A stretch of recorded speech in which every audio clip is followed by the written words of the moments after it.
Hey folks, how's it going? Hope you're having a good day. I certainly am. Today we are back with Bad Steam Games. This is episode 18. Before we start though, I would like to issue an apology. This is based off of one of the games that I played in the last episode. It was a zombie game, and it was awful. Now, the reason I wanted to apologise was because there was a part in this game where there was a zombie had a very inappropriate body part on full display, and I didn't realise it until the video was out.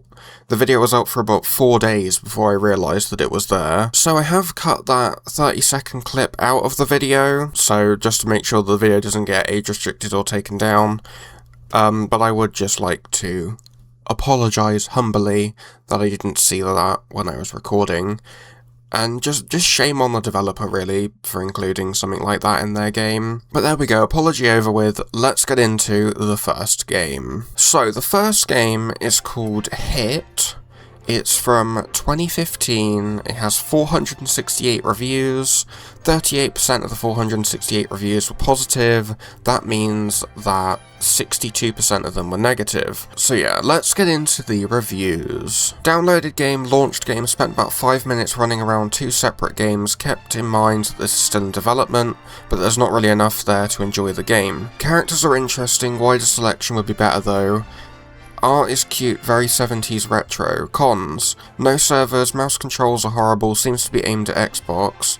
Bad controls and lack of anything real. Can't play with keyboard games or game always crashes, can't create a server, can't join friends, can't find friends. Can't find friends games, look horrible and should be kicked off Steam. The concept is interesting, the design is lovely, but the programming is underwhelming to say the least. The menu is counterintuitive and there's no way to remap the keys.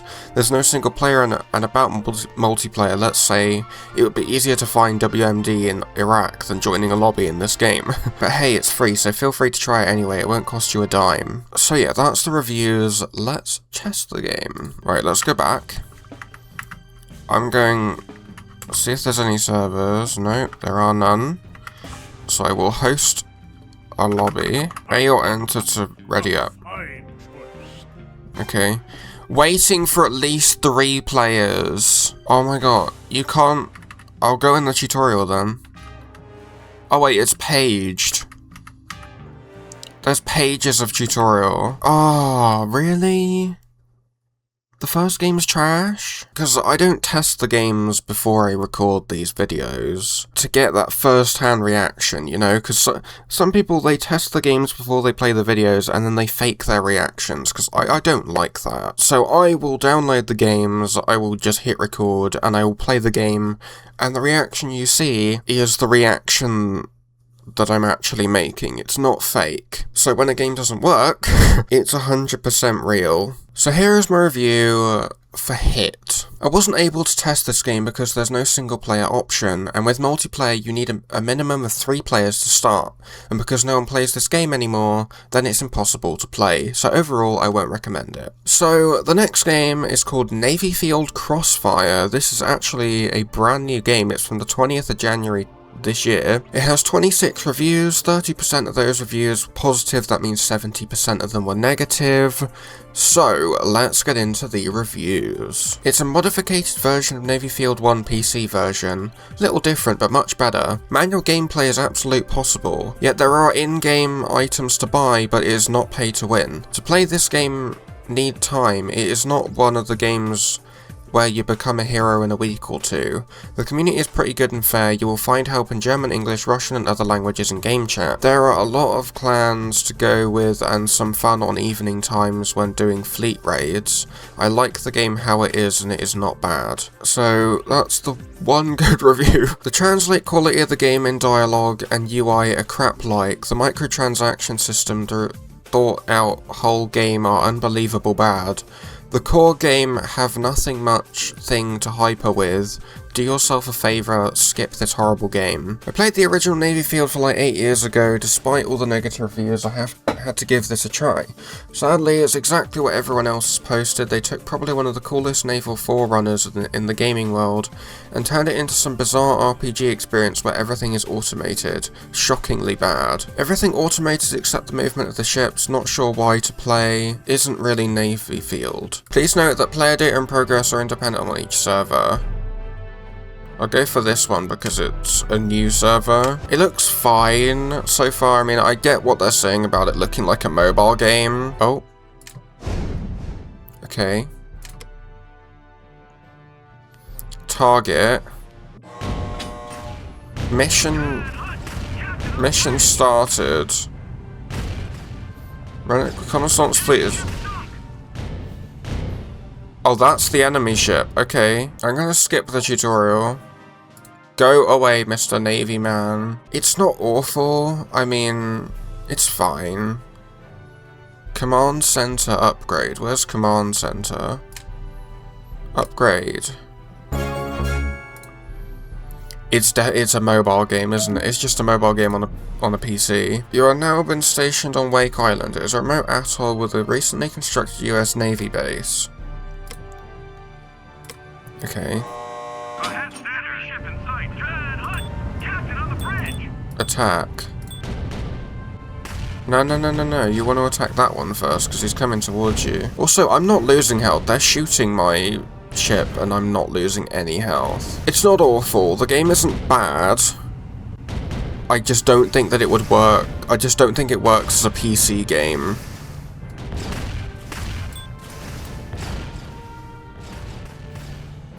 Oh god, we're gonna crash into it. Be careful.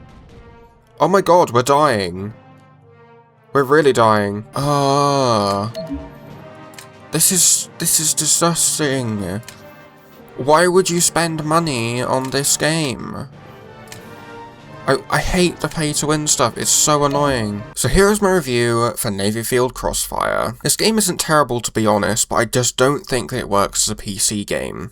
This game is clearly ported from mobile with the huge buttons and touchscreen-esque elements, such as dragging the map with the cursor. The gameplay is more like an idle game because basically everything is automated, but I don't personally hate that too much. My only major quarrels with this game are that A, the quote-unquote abilities you're given take forever to recharge, which I guess makes sense because they don't want you spamming them and making the already dead easy levels easier. B, there are a lot of in-game purchases that make it sort of pay to win. Other than that though, it's a solid game. I just think that if it were a mobile game, it would work a lot better. And the final game that we're going to be playing today is called Worldcrafter TD. It's from 2024. It has 61 reviews, 49% of the 61 reviews are positive, that means that 51% of them were negative. It would also cost £12.79 if you were to buy it, but I got it for free on a Steam sale, so there we go. You're not going to believe this. Worldcrafter TD is the same developer was made by the same developer as Petlands. So my expectations have just come down, so let's get into the reviews. Lazy asset flip, it's boring, uninspired, and the developer gets angry when you rate their game poorly. This is a grindy and rather soulless game. You have infinite fast respawning resources that you need to refine into higher grade materials. You use those materials to build turrets around a path. You unlock more paths by defeating waves. All enemies are blocks of different colours. Some blocks are immune to some turrets. It's not very clear how each turret works, and they have 3 different models with different skin variations. With some polish, this game could be pretty good. As it is, it feels unfinished. A complete rip-off. It has a very small area that you can expand, and that's it. Virtually no content. You're basically paying for a demo. Since 2018, this solo developer has been releasing and quickly abandoning half-baked, low-effort asset flips. So is that all the games that they've made that have been really bad? Yeah, Petlands, there it is. The loading screen is exactly the same as it was for Petlands. The game is just cheap. I'm gonna ignore that this game was made by the same developer as Petlands. I'm gonna ignore that, and I'm gonna treat it as it's its own game. The developer isn't terrible, we're just gonna go into it neutral. Press I/V for inventory.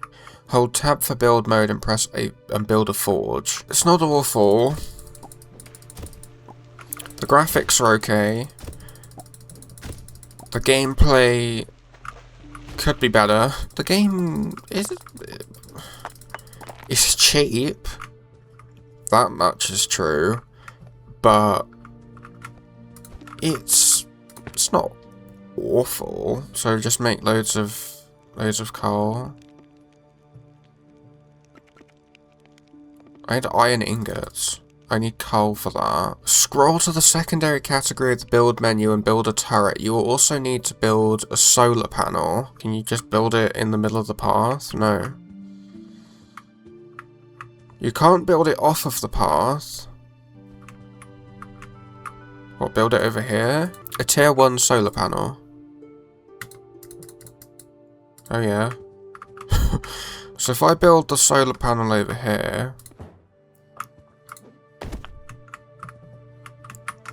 and then I can build... Oh, you need bricks. Oh. The infinite resources thing, it's not really infinite though, is it? You have to go out and collect it.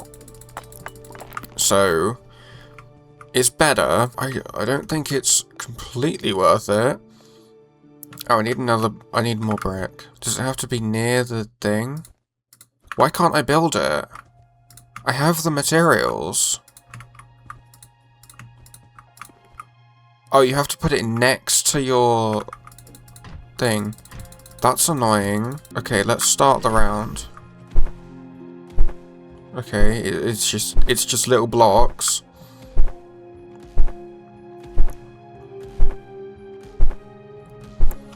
Build new cells from the build menu. Continue building more turrets. This is not taking into account the fact that the developer is also the developer of Petlands. I'm trying to treat it as its own game. But it feels exactly the same as Petlands did. So I build an iron turret then. I'll build it here. You can't build it. Oh yeah, because you need that thing first.